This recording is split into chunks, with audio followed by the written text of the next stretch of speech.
অনেক দিন আগের কথা। অমৃতনগর রাজপ্রাসাদে বাস করত এক রাজা, আর ছিল তার এক সন্তান যুবরাজ। তাকে নিয়েই গল্পটা। মহারাজ, আপনাকে একটা কথা বলার ছিল। সকালেই আমাকে যুবরাজ বলেছিল যে আজকে সে জঙ্গলের শিকারে যাবে। আরে কি বলো সেনাপতি? যুবরাজ যদি শিকারে যেতে চায় তবে যাবে, কিন্তু ওর সঙ্গে একজন প্রহরীকে পাঠাবে। জঙ্গলের শিকারে যাওয়াটা একা ঠিক হবে না। আমায় ক্ষমা করবেন মহারাজ, যুবরাজ সঙ্গে শিকারে কাউকে নিয়ে যেতে চান না। যুবরাজ একাই যেতে চান। আপনি কোনো চিন্তা করবেন না মহারাজ, যুবরাজ খুবই বুদ্ধিমতী ছেলে, ওই একাই নিজেকে সামলে নিতে পারবে। ঠিক আছে সেনাপতি, আমি শুধুমাত্র তোমার কথাই ছাড়লাম। যুবরাজের কিছু হলে তুমি দায়ী থাকবে কিন্তু। তারপর যুবরাজ একাই শিকারে বেরিয়ে পড়লেন। সে আস্তে আস্তে জঙ্গলের ভিতরে প্রবেশ করল।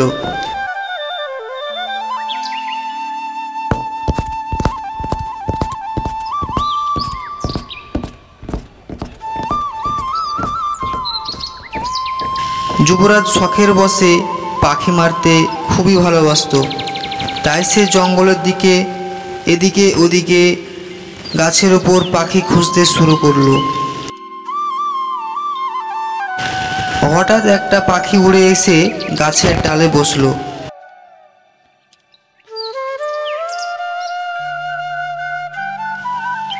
আরে আরে, এই যে পাখিটা গাছের ডালে উড়ে এসে বসলো। হা হা হা, বাছাধন, তুমি এতক্ষণ না এসে ভালোই করেছিলে। তাই এবার যখন এসেই পড়েছ, তাহলে তুমি আমার এবার শিকার হয়ে পড়ো। হা হা হা হা হা।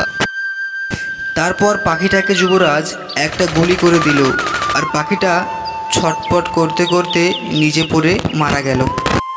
হা হা হা হা, আস্তে আস্তে মনে হচ্ছে হাতের নিশানাটা ভালোই হচ্ছে। যাই দেখি আর একটা পাখি পাই কিনা। এবার যদি পাই তাহলে আর প্রাণে মারব না, ডানাটা ভেঙে রাজপ্রাসাদ নিয়ে যাব। এই কথা বলে যুবরাজ এক পা এগোতেই পিছন থেকে একটা মেয়ের কণ্ঠ শুনতে পায়।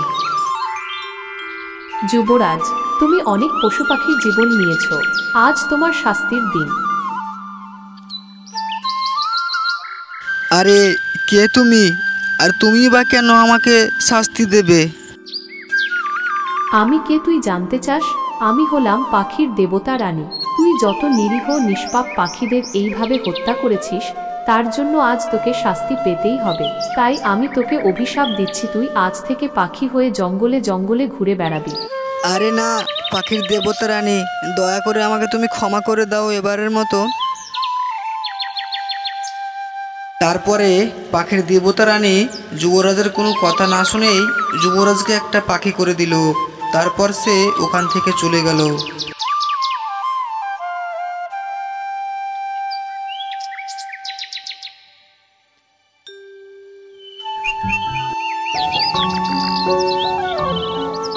পরের দিন রাজপ্রাসাদে।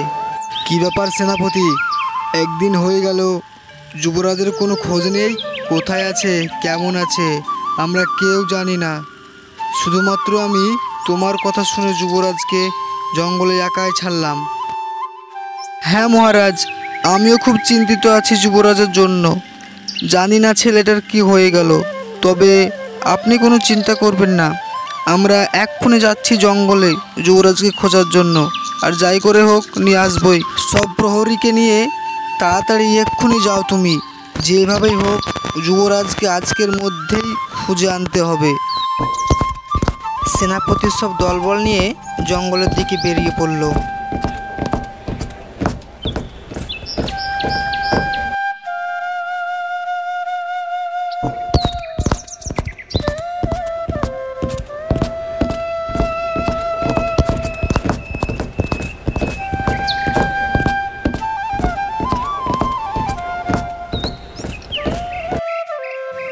অনেকক্ষণ খোঁজাখুঁজির পর সেনাপতি, সিপাহী ওরা সবাই তিনজনাই অনেক হাঁপিয়ে গেছে।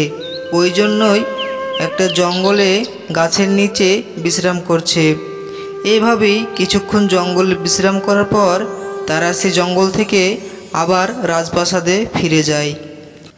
পাশের জঙ্গলে কিরণমালা তার বন্ধু নকুলকে নিয়ে একটু ঘুরতে বের হয়।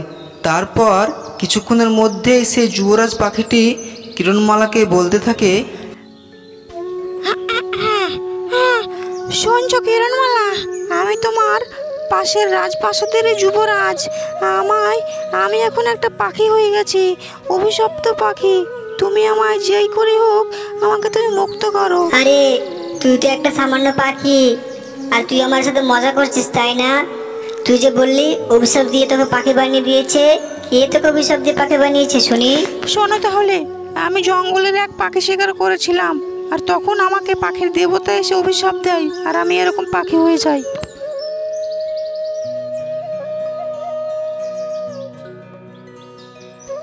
কিরণমালা এইসব কথা শুনে নকুলকে নিয়ে সে বাড়ি চলে যায়। তারপর কিছুক্ষণ পরে রাজপ্রাসাদে মহারাজ এক সভার ঘোষণা করলেন। তারপর সেই সভাতে সিপাহীকে সে বললেন, শোনো সবাই, যুবরাজকে যেই করে হোক খুঁজে বের করতেই হবে।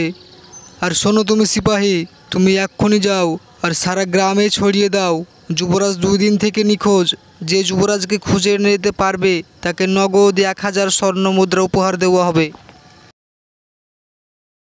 মহারাজের কথা মতন সিপাহী তার সঙ্গে সঙ্গেই সারা গ্রামে ঘোষণা করে দেয়, শোনো শোনো শোনো অমৃতনগর গ্রামবাসী, আমাদের যুবরাজ 2 দিন থেকে নিখোঁজ। তাকে যে খুঁজে এনে দিতে পারবে তাকে নগদ 1000 স্বর্ণ মুদ্রা উপহার দেওয়া হবে। সব কথাটা মন দিয়ে শোনেন। যুবরাজ নিখোঁজ হওয়ার কথা সারা গ্রামে ছড়িয়ে পড়ে। তারপর এই কথা কিরণমালাও শোনে। এই ঘোষণা শুনে গ্রামের মানুষ অনেক খুশি হয় 1000 স্বর্ণ মুদ্রা পাওয়ার জন্য। তাই সবাই খুঁজতে বের হয়।